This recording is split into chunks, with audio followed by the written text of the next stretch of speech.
வணக்கம். உயர்ந்த நிலைகள் இருந்தாலும் மனதும் ஆன்மாவும் உயர்ந்து இருக்கிறது.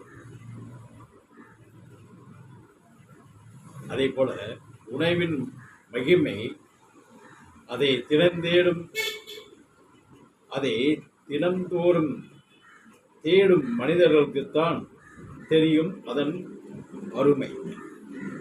உணவின் மகிமை அதை தினந்தேடும் மனிதர்களுக்குத்தான் தெரியும் அதன் அருமை.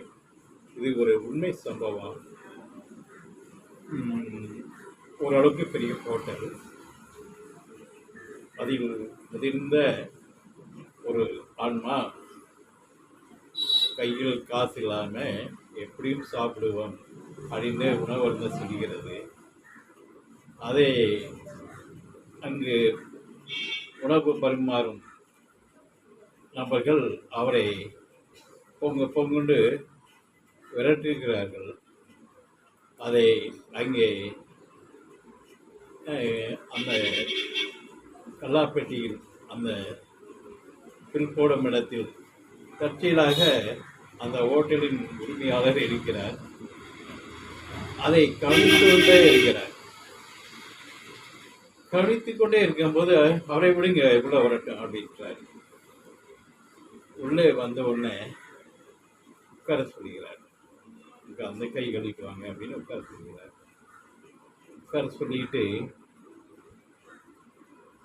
தண்ணி இப்போ அதையெல்லாம் கொண்டு வாங்க, தண்ணி கொண்டு வாங்கன்னு எல்லாத்தையும் கொண்டு வாங்க அப்படின்னு இவரே அந்த காய்கறியும் மற்றதெல்லாம் வைத்துட்டு நல்லா வயிறு மட்டும் சாப்பிடுங்க, ஒன்றும் பிரச்சனை இல்லை, நீங்கள் வாட்டில் சாப்பிடுங்கய்யா, எப்போ வேணும்னாலும் நீங்கள் வந்து சாப்பிட்டுக்குங்க அப்படின்னு சொல்லிடுறாரு.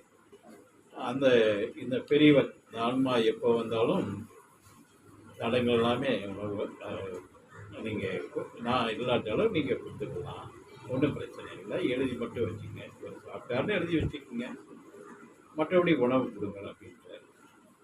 எப்படி பார்த்தீங்களா?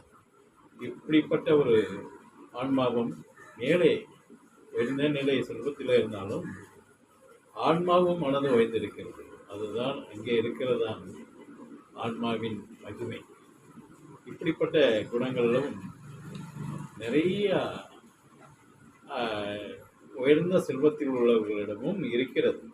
அது நிறைய உண்டு, அது நிறைய இருக்கிறது. இருக்கட்டும், அவர்கள் பல்லாண்டு வாழட்டும். ஆன்மா சுத்தத்தோடு இருக்கக்கூடிய ஆன்மா மென்மேலும் வளரட்டும். நன்றி, வணக்கம்.